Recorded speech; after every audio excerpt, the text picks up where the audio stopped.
हर तीसरे दिन हीरा बेचने चली आती है और उस पर भी लाखों की कीमत का हीरा मात्र 2000 में बेचकर चलती बनती है। कुछ तो गड़बड़ जरूर है। यही सोचकर भल्ला शराफतिया अपने आदमियों को सोना बंजारन की जासूसी करने का हुक्म देने लगता है और कहता है, कसम ईमानदारी की, अबे ओ रघु, जरा पता तो लगा बे, आखिरी बंजारन रोज रोज किस खान से हीरा निकाल कर लाती है। जल्दी पता लगा लूंगा सरकार। कसम ईमानदारी की, जितना जल्दी पता लगाओगे उतना ही बड़ा इनाम दूंगा तुमको। भल्ला शराफतिया का आदेश मिलते ही रघु सोना बंजारन के इस राज का पता लगाने में जुट जाता है और एक दिन वो सोना बंजारन को कांच की डिबिया से हीरा निकालते हुए देख लेता है। अच्छा, तो इस कांच की डिबिया से मिलता है हीरा। रघु भागते भागते भल्ला शराफतिया के पास जाता है और वो ये राज उसे बताता है।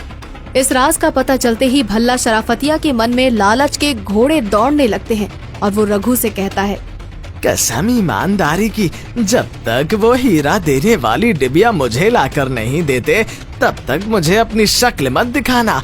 ऐसा मत बोल सेठ, आज रात को ही वो डिबिया तेरे हाथों में होगी। फिर उसी रात भल्ला शराफतिया के आदमी उस डिबिया को सोना बंजारन के घर से चुरा लाते हैं और जैसे ही वो डिबिया का ढक्कन खोलता है उसमें से ऐसी रोशनी फूटती है जिसके आंखों में लगते ही भल्ला शराफतिया सहित सब अंधे हो जाते हैं। कसम बेईमानी की, अरे मैं तो अंधा हो गया। हाय हाय, मुझे तो कुछ दिखाई नहीं देता।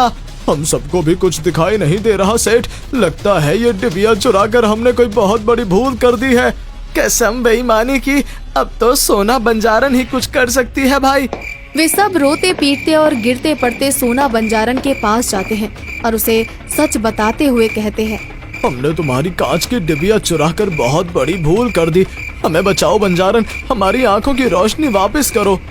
ओए राम जी, इतना लालच, चोर कहीं के, तुम सब अंधा ही रहो तो अच्छा है। हाँ, सोना बंजारन ये कहकर उनकी मदद करने से मना कर देती है, मगर फिर उसे उनका रोना बर्दाश्त नहीं होता और वो नागिन के पास जाकर उससे प्रार्थना करती है, ओ नागिन मैया, हमरा मदद करो, इन लालची लोगों को माफ कर दो और उनका आंखें वापस लौटा दो मैया।